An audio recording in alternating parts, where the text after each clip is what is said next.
Bonjour à toutes et tous et bienvenue dans votre revue de presse JV. Hier est arrivé comme ça, un petit peu sans prévenir, un Nintendo Direct Mini dans lequel on a eu quand même pas mal d'annonces sympathiques et j'avoue que ce Nintendo Direct Mini, je l'ai trouvé comme assez costaud quelque part. Donc je vais essayer lors des quelques minutes de cette émission de vous résumer un petit peu ce qu'on a vu. Ce Nintendo Direct Mini a ouvert sur Bravely Default 2. On a vu deux nouvelles images. On nous a un petit peu montré les classes de personnages, différentes features. Donc on a vu de bien belles images. La vidéo a précisé aussi que l'équipe de développement a vraiment pris en compte les desiderata qui avaient été demandés auprès des joueurs qui avaient essayé la démo. Ils ont dit par rapport à cette démo publiée en mars 2020 avoir reçu plus de 20 000 requêtes suite à cette enquête de satisfaction, j'ai envie de vous dire. Et donc ils vont sur la chaîne officielle de Nintendo très bientôt mettre une vidéo dans laquelle ils vont un petit peu expliquer les modifications qu'ils ont apportées au jeu en suivant les conseils donc des joueurs. La date, c'est le 26 février 2021. Vous pouvez précommander le jeu là tout de suite sur le Nintendo eShop. Suite à cela, nous avons vu du Story of Seasons, Pioneer of Olive Town. C'est le nouveau Story of Season, signé Marvelous. Donc, on a vu ce trailer, toujours très mignon, où il faut cultiver votre terre, tisser des liens avec la population. Et même, nous dit le trailer, trouver l'amour. Pas mal d'activités bucoliques. Donc ça, c'est calé pour le 26 mars 2021. Sur Switch, bien sûr, est-il besoin de le préciser, puisque nous sommes dans un Nintendo Direct. Nous avons vu du Surviving the Aftermath, du Immortal Phoenix Rising, le Breath of the Wild d'Ubisoft, qui lui sort le 3 décembre de cette année avec la possibilité donc de précommander depuis hier. C'est également présenté à nos yeux ébahis avec un Z majuscule, Bakugan champion de Vestroya, donc ça sort le 6 novembre 2020. Nous avons également revu du Griftland dans son édition Nintendo Switch, ce roguelite avec des decks de cartes autour desquels s'architecture le gameplay. Nous avons vu également Tropico 6 qui va débouler le 6 novembre prochain sur Switch.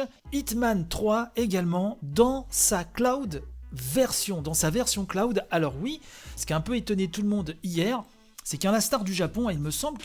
Alors, vous allez me dire si je me trompe peut-être, mais il me semble qu'en Europe, c'est la première fois que Nintendo communique sur des jeux jouables en cloud sur Switch. Ça avait été déjà fait au Japon, notamment pour certains titres comme Resident Evil 7. En tout cas, chez nous, vous pouvez d'ores et déjà tester sur votre Switch la version cloud d'Hitman 3. Il faut télécharger une petite application sur l'eShop. Vous pouvez tester le jeu gratuitement 5 minutes pour voir si votre connexion peut faire tourner correctement le stream.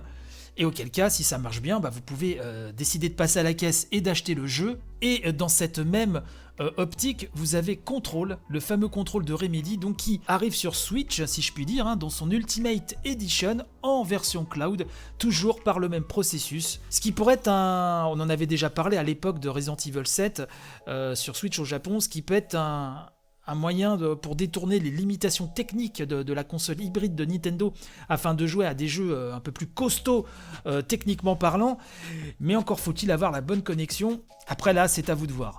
Moi, l'annonce qui m'a fait le plus vibrer, c'est effectivement le nouveau trailer de No More Heroes 3. Vous savez l'amour que je porte à cette saga et de facto à son créateur, Goichi Suda 51. Voilà, ceux qui me suivent depuis très longtemps savent à quel point je suis fan du monsieur et de No More Heroes en particulier.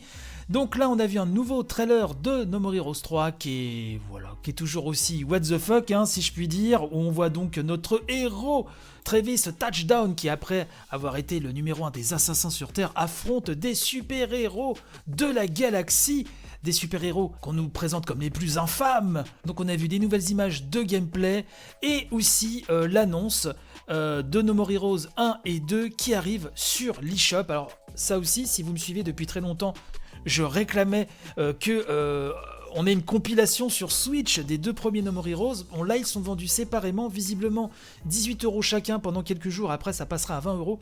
Là, bon, je suis un peu dégoûté, j'aurais préféré quand même avoir une belle version boîte avec les deux jeux réunis, peut-être que ça va arriver, peut-être même lors de la sortie de No More Heroes 3, qui est juste annoncé comme disponible en 2021, on n'a toujours pas de date précise.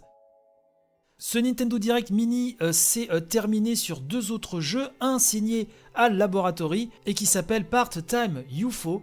C'est une petite soucoupe très kawaii, j'ai envie de dire vraiment très mignonne, qui doit effectuer des jobs, comme on dit, seul donc ou en coopération. Vous devez aider la population en empilant des objets, etc. Donc ça ressemble vraiment à un principe de UFO Catcher, c'est-à-dire que vous avez votre petit UFO, la petite pince, il prend des objets, c'est en 2D, vue de profil, c'est extrêmement mignon. Donc ça, ce sera à suivre. Et nous avons revu de belles images d'Hyrule Warriors, l'ère du fléau, dont la démo est disponible depuis hier.